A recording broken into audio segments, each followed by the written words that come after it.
সামাদ সামাদ আচ্ছা আচ্ছা ওইছে খাওয়ার নগে কি খায়া নে টেহা নিয়ে যাবো কনে কদি আমি তোর টেহা উদ্ধার করে দেওয়ার ব্যবস্থা করতেছি ইজারাদারের নগে থায় আমার একটা ভাই আছে হ্যাঁ কুইয়া তোর টেহা উদ্ধার করে দিমু অন খা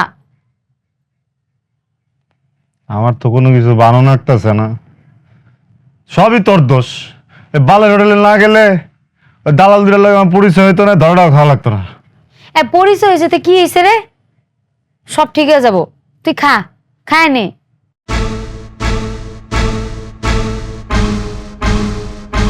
এই ফুলি, ঘরের মধ্যে কি নাং আনছস নাকি? হ্যাঁ, নাং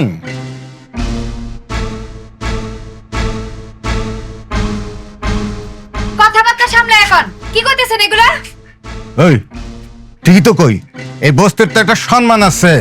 ওই তোর খালা কই? হ্যাঁ, ঘরের মধ্যে ব্যবসা শুরু করছো? ব্যবসা? এই মুরব্বির ঘরে মুরব্বি, কথাটা বুঝে শোনা কছে। আমি কিন্তু টাঙ্গাইলা বলা, ঠিক আছে? একদম সোজা সাপটা ছাগলের ব্যাপারী, এমন উল্টা পাল্টা কথা মুশকিল লেগা। হ্যাঁ, ওই তুই গাড়া? আমি টাঙ্গাইলা বলা, আমার নাম সামাদ, উপজেলা কালিয়াতি, ইউনিয়ন বল্লা। ওরা থাপড় দিয়া ফালাই দিমু তোর কল্লা জানোস। এই সম্মান দিয়ে কথা কইবি, আমি এই বস্তির মালিক, বুঝতে পারছস? আর ফুলি, তুই এত ভাবলইস না। তুই যদি ওরে ভাত খাওয়াস তাহলে আমার ঘরে আয়, আমারে ভাত খাওয়াইবি। তোর তো দেখতেছি কারেন্ট, তোর কারেন্ট থামাইতে খারা দেখতেছি আমি। এই যে ভাইছি তোর গ্যাসের সিলিন্ডার তোর দিয়ে দেবো, তুই দেখ তোর কারেন্ট, তোর গ্যাস দিয়ে বাইরে করে দেবো তোর আজকে লেগে। কি শুরু করছো? এত ঝগড়া জঞ্জাল কিসের? এত কিসকিসি কিসের? আরে ভুলে বাজে কথা কইতেছে, ওর তো জিপটা টান দিয়ে ছিড়ালাম আমি খালা। বাজে কথা কব না, তুমি তো 2 দিন পর যাবা গা। তোর মায়ের কি অবস্থা হইব? 2 দিন পরে যাবো কত কি হয়েছে, 3 দিন পরে আয়া পড়ুম, এখন ফুলিরে বিয়ে করুম, কোনো সমস্যা? কি গ্যারান্টি আছে ফুলেরা তুমি বিয়ে করবা? দেখতেছি আপনার সিকিউরিটি খারান। পুলিশ হন, এই যে আমার ছাগলের টাকাটা যে বাইরে গেছে গা, বোন তুই আমার টাকাটা বাইর করে দে, আমি তোর সত্যি সত্যি বিয়া করলাম। আমি যে এক বাপের বলো আমি তোরাই বিয়া করুম, বুঝছস? আর তোর খালা যে সিকিউরিটির কথা বললো না, সিকিউরিটি দেখছেন কি? এই যে লন সিকিউরিটি, এটা একটা জিনিস হলো সিকিউরিটির। তাইলে আর কি দিমু? পড়া দেব সিকিউরিটি আনতেছি আমি। এই ধরো তোমার টাকা লও। বড় ভাই, আপনি তো খালি বড় ভাই না, আপনি আমার ওস্তাদ। এরকম অবস্থা যেটা বুঝছি আমি। শোনো মিয়া, তুমি কি মনে করছো এই সহজে তুমি টাকাটা পাই যাইতা? জসিম ভাই কইছে দেখে গেলে টাকাটা দিছি।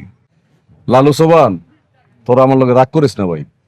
মনে কর গরু বাজারে আনছি, বেচা কিনে হইতাছে না, মাথা মতা নষ্ট, তাই কি কইছি মনে নাই। তোরা কিছু মনে করিস না, আর ওরে কো আমার কাছে যেন মাপ চাই। আমার মুরব্বী মানুষ, মাপ চাইলে কিছু মাপ চাই। হ্যাঁ ঠিক আছে, আপনার কাছে মাপ চাইলাম, খুশি তো আপনি? আর খুশি যান। মুরব্বীগুলোকে কেমনে আচরণ করতে এটা শিক্ষা লইও। মানুষের টাকা কেন দেওয়ার লাগে এটা একটু শিক্ষা নেন ভাই। খুশি হয়েছ তো? ভাই খুশি হয়েছি মানে ভাই, আমার ভাই টাকাড়ি পাই গেছে ভাই, টাকাড়ি পাই গেছে ভাই। একমাত্র ফুলির কারণে রোজা জসিম ভাইরে কইছে বলে ওই টাকাগুলি দিয়ে গেছে। বলি তাহলে তো টাকা পয়সা দেওয়া উপকার করতে হারাপ না, কিন্তু যা তোর কথা দিলাম, আগামী বছর কোরবানির সময় তাতে বাকি খাম না, যা। আচ্ছা বল, তোর বাকিতে ছাগল বেচা তুলে ছেড়েছি না? এত সব টাকা পেয়েছিল? আচ্ছা ভাই একটা কথা কও ভাই, এই যে বেছে মেছে তো দিলা, টাকা বুঝে পাইছি, তোমাকে দিমু কত? তোর বাড়ি আর আমগো বাড়ি একই লাইনে, আমগো বাড়ি যমুনার ওই পার আর তোকে বাড়ি এই পার। কইলে এলো কিছু নিব না? হ্যাঁ, আমার তো বিবেক বুদ্ধি নাই নাকি? হ্যাঁ, শোনো একটা কথা কই, আমার নাম কি? সামাদ। আমার নাম সামাদ, উপজেলা কালিয়াতি, ইউনিয়ন বল্লা। তোমার ঘরে ভাত খামু দিয়া মাছের কল্লা।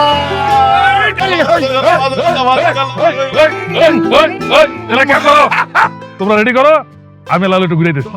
চলো মাছের কলা দিয়ে ভাত খাবো। ফুলি রে ফুলি, কেমন করে যে বলি, তোরে তো কোনোদিন ঘৃণা করা হারাম না, বুঝতে পারছস? হ্যাঁ, যখনই ভাবি যে তোর লগের কথা কমু না, তখন এমন একটা কাম করস যে জোর করে আমার মনের ভিতরে ঢুকে যাস। আচ্ছা শোন, কাল তুই বাইতে যাবি না? না বাইতে যাবো না। আমগো বস্তিতে খালা আছে না, এই খালার লগে মাংস কুরাম আর এরপরে পট পরিষ্কার করব। বট পরিষ্কার করব। শোন, তুই মাইয়াটা সব দিক দিয়ে ভালো আছোস, বুঝছস? খালি একটাই সমস্যা, তুই একটু বেশি গরিব।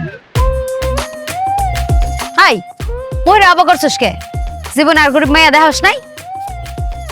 যাই হোক, শোন, আমি তো সন্ধ্যাবেলা যাইতেছি, বিদায় দিবে রাবি না?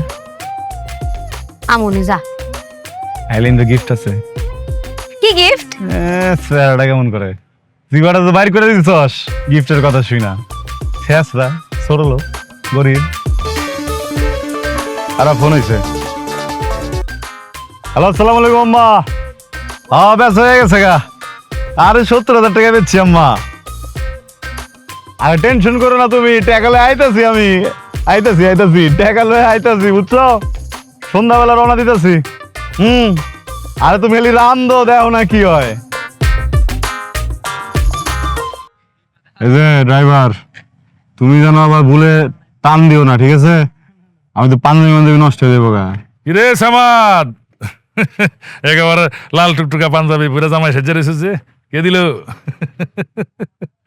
হ্যাঁ, কে দিব আমারে? আমাদের দিন নিজে গুলিস্তান থেকে ভাও করছিলাম ভাই, ঠিক আছে? ঈদের পাঞ্জাবি আমার।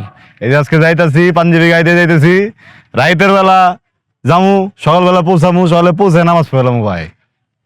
খারাপ আছোস না পুলির জন্য?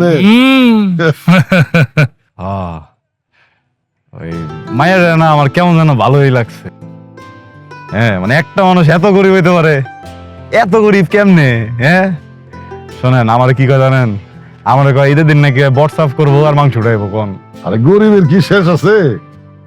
কিরে না বাড়িতে ফোন দিছিলি? আর বাড়ির কথা কইস না রে ভাই, এটা শুনলেই মাথা গরম হয়ে যায় আমার। তো ভাবির লগে কথা হইছে, তো ভাবিরও মাথা গরম। পাওনাদাররা বলে ডেইলি ওর উৎপাত করতে চাই। আমি কয়ে দিছি কালকে যদি কোনো পাওনাদার আহে তাহলে গাছ লগে বাইন্দে রাখে, আমি যাইয়া মুখের মধ্যে টেকারি উঠে মারি। আমার অবস্থা তো আরো খারাপ। কিছে? মাইয়ারে 3 বছর ধরে কথা দিতেছি কোরবানিতে একটা ছাগল কোরবানি দেব। ভাবছিলাম এবার হাটের কালেকশন ভালো হইব, কোরবানি দিব। কিন্তু হাটের যে অবস্থা, কালেকশনই তো নাই। আল্লাহ জানে, সামনের বার যদি একটা কোরবানি দেওয়া সৌভাগ্য হয়। আল্লাহ মালিক। লালু ভাই, সোহান ভাই, এটা কথা কই, আমার তো নিয়ত ছিল যে আমি ছাগল 2টা 60,000 টাকা বেচে দিব, তাই না? তোমরা বেচে দিছো 70,000 টাকায়। এত তো আমার নিয়ত ছিল না। একটা কাম করো না, এই যে বাড়তি 10,000 টাকা, এটা তোমরা দিয়ে দিই। মানে আমি আরো বেশি দিতাম, কিন্তু আমার আম্মার তো আবার অপারেশন, বুঝতে পারছো? অপারেশন একটু টাকা পয়সা লাগবে।